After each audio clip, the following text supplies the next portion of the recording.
Прошение об освобождении по болезни от отбывания наказания за тяжкое преступление Ахра Гопия направил в суд еще несколько месяцев назад.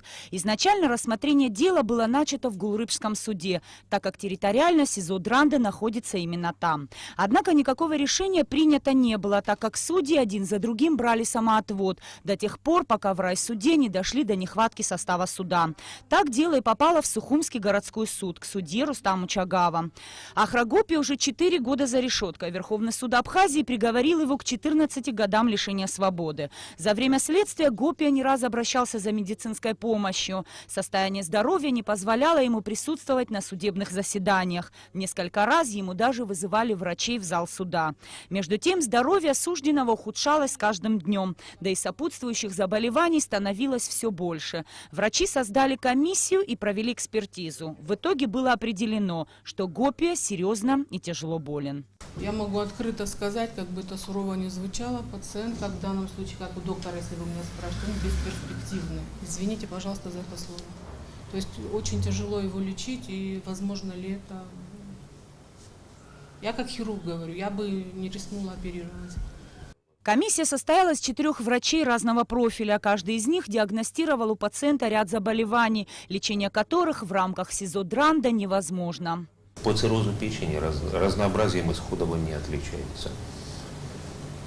То есть исход исключительно летальный. Генеральная прокуратура поддержала прошение Гопия и просила суд изменить меру пресечения, так как речь идет о высоком риске смерти. Заключение, которое сегодня в материалах дела присутствует, оно полностью соответствует постановлению Кабинета министров 22 сентября 2015 года, по которому утвержден перечень заболеваний. В данном заключении указано более 15 заболеваний различной этиологии, различной степени тяжести, и только 2 из них подпадают под перечень заболеваний, утвержденный Кабинетом министров. Это цирроз печени HSV этиологии и печеночная недостаточность 3-й степени.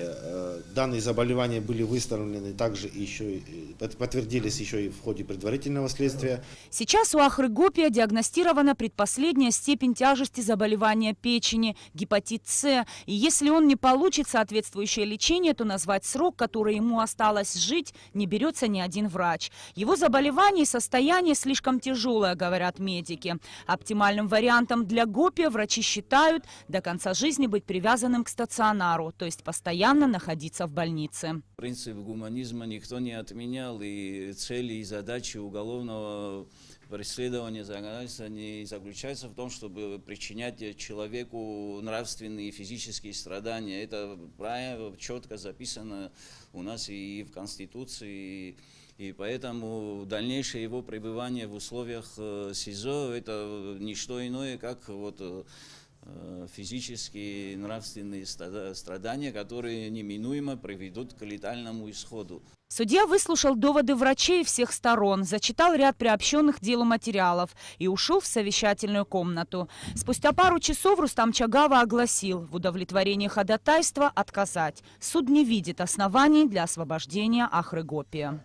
Заслушав осужденного Гопия и его адвоката Табагу, представителя СИЗО Фарзалиеву и прокурора Амишба, поддержавших ходатайство осужденного Гопия в связи с наличием у него тяжелого заболевания, включенного в перечень заболеваний, препятствующих отбыванию наказания. Врачей Габлая и Беляева, подтвердивших заключение медицинской комиссии о наличии у Гопия тяжелого заболевания. Исследуя представленные на рассмотрение медицинские документы и материалы личного дела осужденного, суд не находит оснований для удовлетворения заявленного Гопия ходатайства. Обжаловать решение стороны могут в течение 15 дней. Генеральная прокуратура своим правом на обжалование не воспользуется. А вот защита, наоборот, намерена обжаловать решение Сухумского городского суда в вышестоящую инстанцию. Нисфарш Батимур Гогохия, Абхазское телевидение.